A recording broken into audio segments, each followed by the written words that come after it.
Hello friends, my name is O.P. Chandani from Janet English Spoken Class. Today back to spoken classes. मेरा नाम ओम प्रकाश खेमचंदानी, मैं हूँ Jenit English spoken class से। आज मैं आपको सिखाऊंगा कि हम अपनी इंग्लिश की शुरुआत कैसे कर सकते हैं। इंग्लिश की शुरुआत करने के लिए हमें कुछ टिप्स यानी कुछ पॉइंट आने चाहिए। जो हमारा पहला पॉइंट है वो है लेट पीपल से एनीथिंग। लोग क्या कहेंगे, लोग तो कहते ही रहते हैं। इतने दिनों तक हमने जब इंग्लिश नहीं बोलते थे तब भी लोग कहते थे, आज बोल देंगे तो भी क्या कहेंगे। अगर हम बोलते हैं इंग्लिश तो हमें सबसे पहले ये नहीं देखना है कि लोग क्या कहेंगे। लोग तो हमेशा आपकी बुराई करेंगे या कुछ भी कर सकते हैं, लेकिन हमें इंग्लिश बोलने के लिए इन लोगों की बातों को नेग्लेक्ट करना पड़ेगा। तो आज मैं बिगिनर क्लास स्टार्ट कर रहा हूं हमारी। तो सबसे इंपॉर्टेंट टॉपिक आज मैं लिखूंगा आपके लिए। First is that leave aside your fear. Leave aside your fear का मतलब है कि आप अपनी डर को निकालकर फेंक दो। जब आप डर को निकालकर फेंक दोगे तो आप इंग्लिश बोल सकते हैं।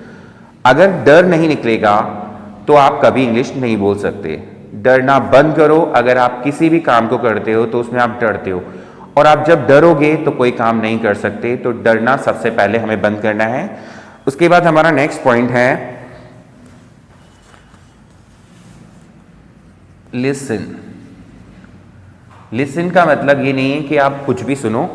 लिसन का मतलब है जो पॉडकास्ट चलती है इंग्लिश पर, हिंदी पर, या जो आपको मोटिवेट करता है, आप उसको सुनो और आप उसको साउंड को एक्सेप्ट करो, उसके रिदम को चेक करो कि वो व्यक्ति कैसे बोलता है। अगर आप इस तो सही तरीके से बोल पाते हो तो आप उसको कॉपी भी कर सकते हैं। हमारा थर्ड पॉइंट है कॉपी। जिस भी व्यक्ति को आप सुन रहे हो आपको उसे कॉपी करना पड़ेगा, और अगर आप कॉपी नहीं कर सकते तो आप इंग्लिश को उसी एक्सेंट से बोलोगे जैसा आप बोलते हो। जैसे मैं बोलता हूं व्हाट इज योर नेम, और एक बोलते हैं व्हाट इज योर नेम, और एक बोलते हैं व्हाट्स योर नेम। देखो बोलने में डिफरेंस है। एक्सेंट को हर कोई सुनता है और बिना एक्सेंट के कोई भी आपकी इंग्लिश को वैल्यूबल नहीं मानेगा। तो आपको एक्सेंट पर ध्यान देना है। आप जो भी शब्द बोले, कई बोलते हैं वेयर आर यू गोइंग। अब वो वेयर आर यू गोइंग आपको इतना ब्रेक दे देकर बोल रहे हो, जबकि सेंटेंस कंप्लीट होता है where are going, where are you going. इतना हाई पावर भी नहीं, इतना सुपर पावर भी नहीं, लेकिन आप अपनी नेचुरल लैंग्वेज यानी नेचुरल थिंग्स को चेक करो कि हम कैसे अपनी इंग्लिश को इंप्रूव कर सकते हैं। इसके बाद हमारा नेक्स्ट पॉइंट है एक्सप्रेशन। एक्सप्रेशन, जब भी व्यक्ति कोई इंग्लिश बोलता है तो आप देखना उसके एक्सप्रेशन, क्या वो अच्छी तरह अपने आप को एक्सप्रेस कर पा रहा है, क्या उसके अंदर इतनी एबिलिटी है कि वो अपने एक्सप्रेशन, जैसे अगर दुखी होता है आई एम सॉरी, और I am happy, I am good, I am fabulous, I am fantastic, and that also I am riding on the wave of roses. Expression also depend करता है आपकी इंग्लिश स्पीकिंग पर, आप किस तरह से express कर रहे हो। बोलने में तो हम बोलते हैं थैंक यू, थैंक यू। तो what are the difference? Difference is that expression and grasping of the thing, मतलब उस चीज को आप कैसे समझते हो। इसके बाद हमारा next yes we were talking about the English. तो इंग्लिश बोलने के लिए हमें क्या करना पड़ेगा, थोड़ा सा हमारी टोन में चेंज करना पड़ेगा। तो अगर हम हमारी टोन को चेंज कर सकते हैं तो हम बहुत अच्छी इंग्लिश बोल सकते हैं। थोड़ा सा चेंज चाहिए। मैंने कहा ना कोई भी इंग्लिश बोल सकता है। जैसे हम बोलते हैं डोंट वरी, और ये बोलते हैं डोंट वरी। एक्सेंट रोबोटिक नहीं होना चाहिए, एक्सेंट नेचुरल होना चाहिए। एक्सेंट हमें फॉलो नहीं करना है किसी को इस तरह कि हम बिल्कुल टू कॉपी बन जाएं, लेकिन हमें अपना खुद का भी टोन चेंज करना पड़ेगा। ओके, इसके बाद हमारा नेक्स्ट पॉइंट है कंपटीशन। आजकल आपको पता है कितना कंपटीशन बढ़ गया है मार्केट में कि आप किसी भी जगह सरवाइव नहीं कर सकते बिना इंग्लिश के। तो आपको इंग्लिश सीखनी ही पड़ेगी, और अगर आप इंग्लिश नहीं सीखोगे तो आप आने वाले समय के लिए एक बहुत बड़ी प्रॉब्लम खुद के लिए क्रिएट कर सकते हो। All things are English nowadays. मैं ये सपोर्ट नहीं कर रहा, लेकिन मैं बता रहा हूँ कि इंग्लिश के बिना आजकल आपके रास्ते जो हैं वो सीमित हैं। अगर आप इंग्लिश सीख जाते हो तो कंपटीशन को फेस करना सीखो। आजकल हर जगह कंपटीशन है, तो इंग्लिश अगर आपके लिए है तो आप एक नया स्किल अपने आप के अंदर जोड़ सकते हो।